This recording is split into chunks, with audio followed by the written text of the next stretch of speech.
When I discovered that my parents had excluded me from their will, leaving everything to my perfect sister, I felt a mix of betrayal and anger. This is a story of family dynamics, favoritism, and the quest for self-worth. Before we get into the story, let us know where you're watching from, and don't forget to like and subscribe. I don't think I ever really had a chance. Growing up, it felt like my whole life was shaped around one simple fact: Emily was the golden child. She could do no wrong. She was the one my parents bragged about at dinner parties, the one whose school projects were proudly displayed on the fridge, the one who got hugs and encouragement when she messed up. Me? I was just there. I'm not saying they didn't care about me at all, but it was different. The way my mom looked at Emily, like she was this rare, beautiful thing to be protected and cherished, I never got that. My dad had this effortless warmth with her, always making time, always smiling in that way that made it clear she was his favorite. I don't think he even realized he was doing it half the time. And me? I got expectations. I got rules. I got you need to be a good role model for your sister, and why can't you be more like Emily? I got the heavy sighs when I messed up, the quiet disappointment when my grades weren't perfect. I remember one Christmas, I must have been about 10, Emily 8. We both had these big, wrapped presents under the tree. I ripped mine open, excited, and inside was a dictionary. A dictionary. My mom smiled, saying it would help expand my vocabulary. Emily unwrapped hers right after. A brand new Barbie dream house. She squealed, hugging my parents, while I sat there trying to act like I wasn't crushed.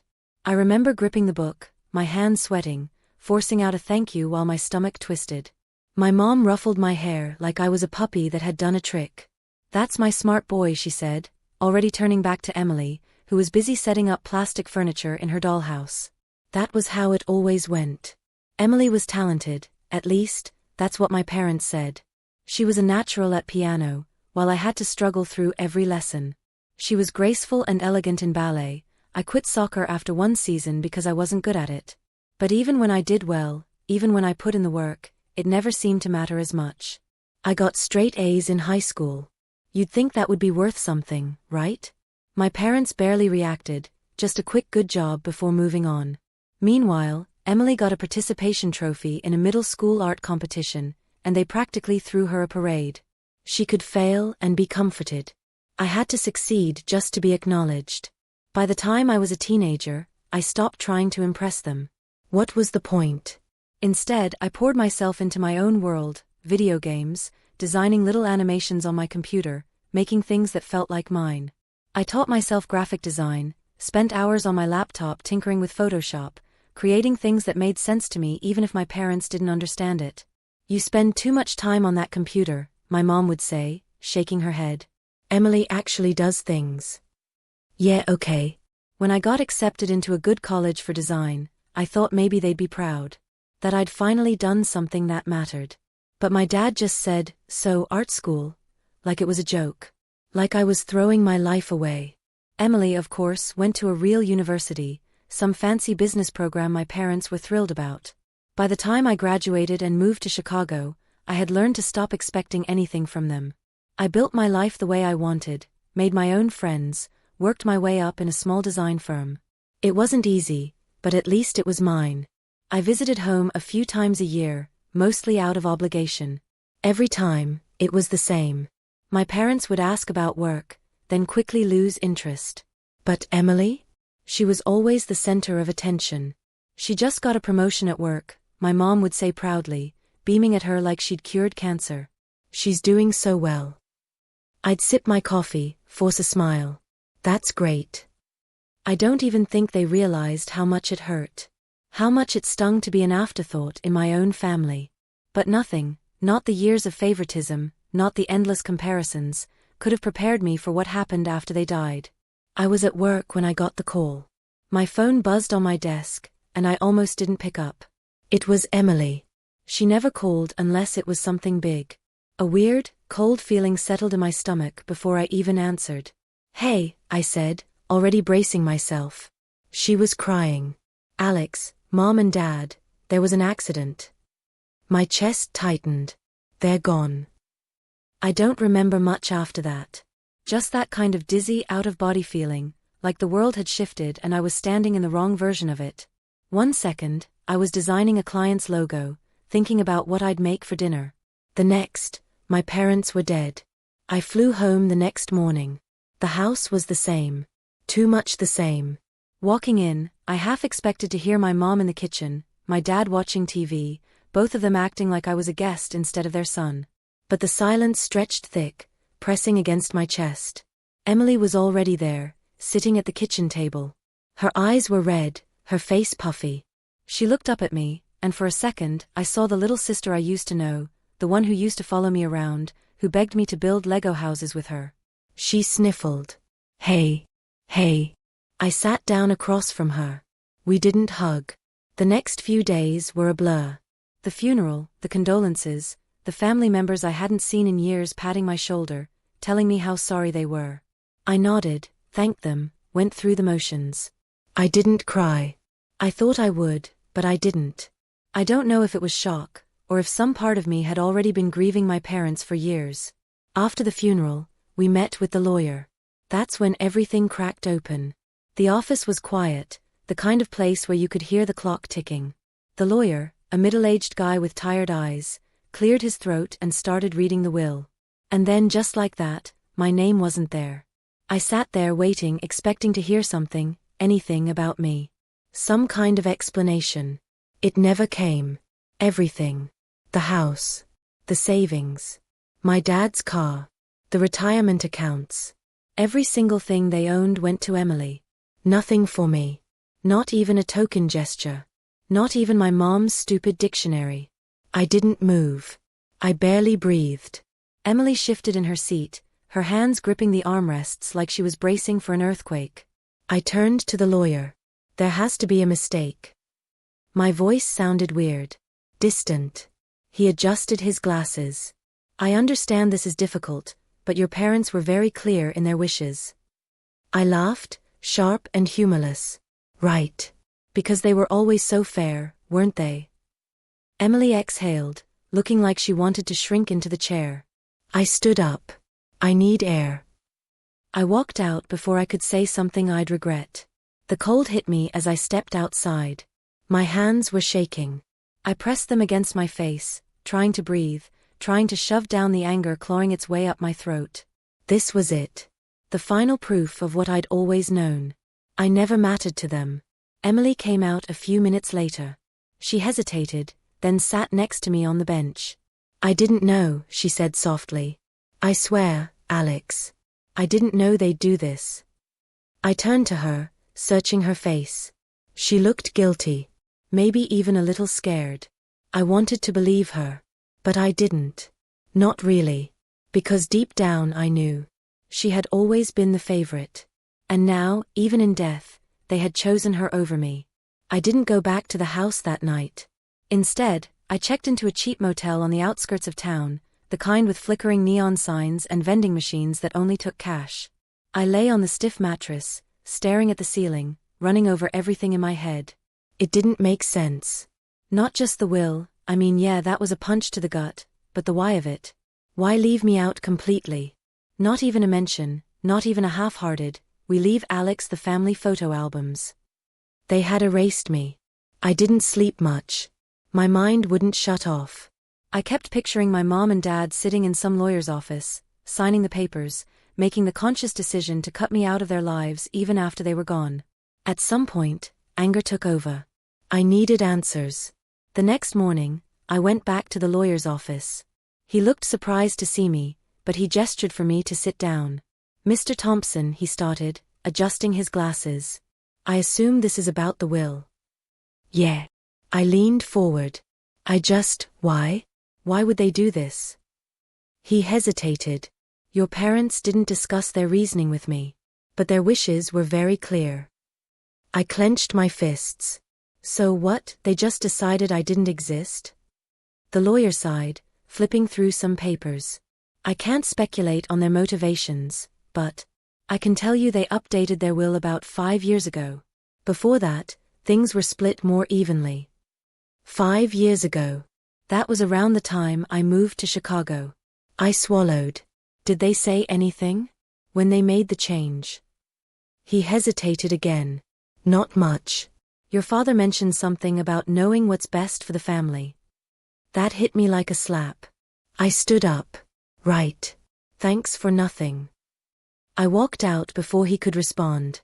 I spent the rest of the day driving around town, stopping at places I hadn't been in years, the old diner where we used to get pancakes on Sundays, the park where Emily and I played as kids. I didn't know what I was looking for. Maybe just something that made me feel less like a stranger in my own life. Eventually, I ended up at Aunt Linda's house. She was my mom's older sister, and if anyone would give me a straight answer, it was her. She opened the door, blinking in surprise. Alex. Hey, Aunt Linda. I forced a smile. Mind if I come in? She let me inside, offering me coffee before sitting across from me at the kitchen table. I didn't waste time. Did my parents ever say anything to you? About me? She exhaled slowly, tapping her fingers against her mug. Alex. I don't think they meant to hurt you.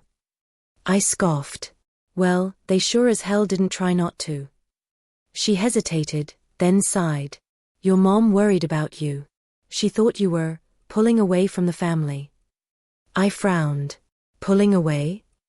She didn't understand your life in Chicago. She thought you were shutting them out. I blinked. I was shutting them out. Linda gave me a look. And maybe that's why they felt justified in what they did. That stung. I set my coffee down, staring at the dark liquid. They never asked me how I felt. She sighed. They were stubborn, Alex. And maybe they thought Emily needed them more. I let out a dry laugh. Emily? Needed them. Linda's gaze softened. Your dad felt guilty about her. He thought she wasn't as strong as you. That she'd always need looking after. I stared at her, my jaw tightening. So what, they punished me for being independent? She didn't answer. I pushed my chair back. Thanks for the coffee, Aunt Linda. She didn't stop me as I walked out. I got in my car and gripped the steering wheel, breathing hard. It wasn't just about favoritism. They had convinced themselves they were protecting Emily. That she needed them more. That I would be fine on my own. They were wrong. I didn't go back to the motel right away. I sat in my car outside Aunt Linda's house for a long time, watching the sun dip behind the trees, casting long shadows across the pavement. My parents had spent their entire lives making sure Emily had everything she needed, everything she wanted, while I was left to figure things out on my own. And now, even after they were gone, they had made their final decision. Emily gets everything. And I get nothing. But was it really about money? Or was it about what that money meant? I had spent my whole life trying to prove to them that I was worth something. That I mattered. That I wasn't some outsider in my own family. And they had gone and made it official. I don't know how long I sat there, but eventually, I realized what I had to do. I had to talk to Emily. I found her at the house. She was sitting in the living room, a half-empty cup of tea on the coffee table, staring blankly at one of Mom's old photo albums. She looked up when I walked in, eyes wary. Hey. I sat across from her. We need to talk. She set the album aside. I figured. For a long time, neither of us said anything. Then I exhaled. Did you know? She blinked. About the will? No. I told you I didn't. I searched her face, looking for any sign of a lie. But she looked as lost as I felt. She bit her lip. Alex, I swear, I never asked them to do this. I leaned forward, my elbows on my knees. Then why do you think they did it? She sighed, shaking her head. I don't know. But I could tell she did. I waited. She let out a breath, rubbing her temples. I think they saw you as someone who didn't need them. A bitter laugh escaped me. Right. And you did. Her jaw tightened. I never asked for that either. Didn't you? I shot back. You let them baby you your whole life. You let them treat me like I was second place. And now you're sitting here in our house with everything, and you expect me to just be okay with it. Emily flinched, but she didn't look away. I didn't ask for this, she said again, quieter this time. Yeah, well, you sure didn't turn it down either. Silence. Then she looked down at her hands, swallowing hard. Do you remember when I was in high school? When I wanted to go to that art program in New York. I frowned. What does that have to do with anything? Just, do you remember? I thought back. It was years ago. She had talked about it non-stop, some fancy summer program she was obsessed with. Yeah, I said. Mom and Dad wouldn't let you go. They couldn't let me go. Her voice was tight. Because they were paying for you. I stared at her. What? She exhaled. College, Alex. They were paying for your tuition. They didn't have the money for both. My stomach dropped. That's not. That's why Dad was so mad when you moved to Chicago, she interrupted. He thought he'd sacrificed for you, and you just left. I felt like the air had been sucked out of the room. I had no idea. I mean, I knew they'd helped with tuition. But I thought it was just normal parental support. I didn't know they had chosen me over her, that it had cost her something. Emily swallowed hard. I resented you for that, she admitted. For a long time. I couldn't speak.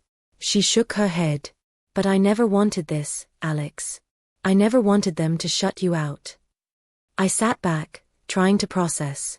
All these years, I thought I was the one being left behind. Ignored. Unloved. And maybe I was. But Emily had her own wounds, ones I'd never seen because I was too caught up in my own. I ran a hand over my face. So what now? She hesitated, then looked me in the eye. I don't want this money if it means losing you. I stared at her. I'll split it, she said. 50-50. Or whatever you think is fair. Something in my chest twisted. I shook my head. I don't want it. Emily's brow furrowed. Alex. No, listen. I took a deep breath. If I take it, it's like I'm still trying to prove something. Like I still care about what they thought of me. I looked at her, really looked at her. I don't. She swallowed. Are you sure? I nodded. Yeah. A long pause. Then she smiled, small but real. Well, you're still getting Mom's dumb dictionary. That actually made me laugh. For the first time in a long time, it felt like we weren't on opposite sides. I didn't leave right away. Emily and I sat there for a while, just talking. Not about the will, not about Mom and Dad, just talking. About work, about life, about stupid things we remembered from when we were kids. It had been so long since we had a conversation that didn't feel like a competition. And for the first time in years, it didn't feel like we were keeping score. When I finally stood up to leave, Emily followed me to the door. You sure about this? She asked one more time. I nodded. Yeah. You keep the house. Keep everything. She hesitated, then pulled me into a hug. I stiffened for a second. Physical affection had never really been our thing, but then I let myself relax. I don't want to lose you, she whispered. You won't. She pulled back, wiping at her face like she was embarrassed, then smacked my arm lightly. Call me when you get home, okay? I rolled my eyes. Yes, Mom. She laughed, and it felt good. Really good. Driving back to Chicago, I felt lighter. Not happy exactly, there was still a dull ache in my chest when I thought about my parents, about everything that had happened. But for the first time since the funeral, I wasn't carrying it alone. I went back to work the next day, diving into my projects. And for the first time in a long time, I wasn't working to prove something. I wasn't chasing validation, waiting for someone to tell me I was enough. I just did it because I loved it. I reconnected with old friends, stopped ignoring their messages. I reached out to people I'd pushed away, let myself be part of something again. And when Emily called, because of course she did, I actually picked up. A few months later, I got a package in the mail. No return address, but I knew who it was from the second I saw it. Inside was an old, worn-out dictionary. Mom's. I flipped through the pages, smiling at the little notes she had scribbled in the margins over the years. And then tucked inside, I found a letter. It was in Dad's handwriting. Alex. If you're reading this, it means we got it wrong. We thought we were doing the right thing. We thought we were protecting Emily, making sure she'd always be okay. But in doing that, we hurt you. I see that now. I'm sorry. You've always been strong, always been independent. I hope you know that didn't mean we loved you any less. We were proud of you. I was proud of you. I hope you can forgive us. I sat there, holding the letter, my chest tight. It didn't change everything. It didn't erase the years of hurt or suddenly make things okay. But it mattered. And that was enough.